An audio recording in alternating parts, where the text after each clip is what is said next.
When I was in kindergarten, we had the first fire drill of the year. When that horribly loud pitch started to blare over the speakers, my 5-year-old mind no longer knew the word drill and was convinced this was a real fire.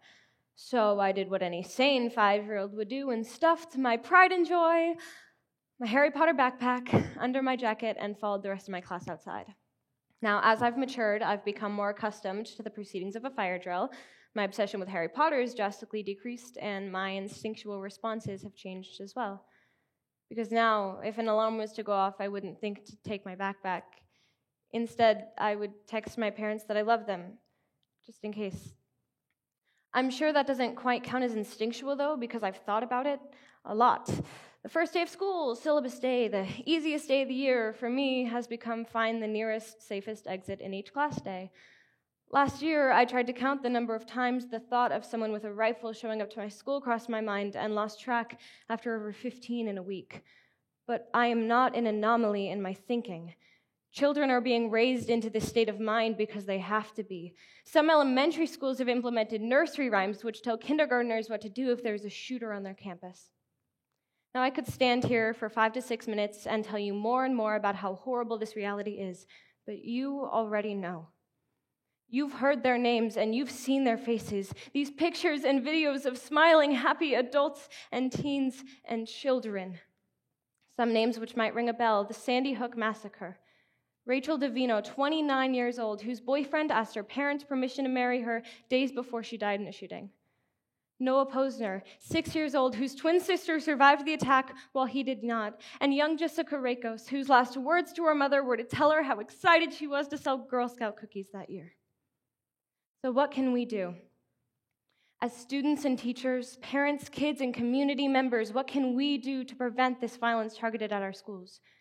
Well, in March of 2018, the Times Magazine suggested 6 real ways we can reduce gun violence in America, which includes great ideas for gun control laws and safety on guns. But while I read these ideas as a high school student who could be most affected by an event like this happening a little close at home, I feel helpless and vulnerable. These aren't changes I have any say in. I can't vote yet. I'm too young to have my voice heard by government and too young to have my voice respected by most adults. Now, the AAUW has given us an impactful opportunity to speak on the issue, and I intend to use it to give ways each of us can implement in our everyday lives so communal change is visible. Because we all know what some of the answers are: an end to the NRA, better gun control laws, and technological safety on guns themselves. But as long as these remain political issues, they are unattainable to us. Brings us right back to the question, what can we do? What can the AAUW do to single out possible attackers in a community with the help of myself and my peers? What role do schools play in the long-lasting harassment issue in many student bodies? And what responsibility do parents have to recognize concerning behavioral traits in their kids while maintaining a supportive environment for them? Well, the AAUW can create a website where community members can anonymously report concerning behavioral changes in their peers and neighbors. With this data, if there are multiple severe accusations against one person, law enforcement or social services should be notified. If the reports are concerning a student, that information should go to the school. From there, administration can suggest to teachers that an eye be kept on certain students. The same website should be implemented in every school so students can report incidences of bullying. As according to the study by the Safe School Initiative, 71% of attackers had felt bullied by their peers. So with this information, they reprimand the bullies and create support systems for those being attacked. Those same communal organizations and school boards can host information nights and workshops for parents, where there is open dialogue about the concerning traits to look for in their kids. And the responsibility then falls to parents to accept these traits if they are starting to notice them. Because parents, wouldn't you rather have the uncomfortable conversation with your child about a questionable search history or mention of violence in passing than wish you had done so while writing their eulogy? But for these changes to happen, we have to talk about it. That is the first and arguably hardest leap to make. It is so much easier for me to stand here and tell you a story about a Harry Potter backpack than it is to tell you what it's really like in some schools right now. How in this place where we make memories and stress over boy or girl drama and cry about homework, we have fear. Blooming in the minds of 5-year-olds, just old enough to comprehend the images that they see on the news, is fear.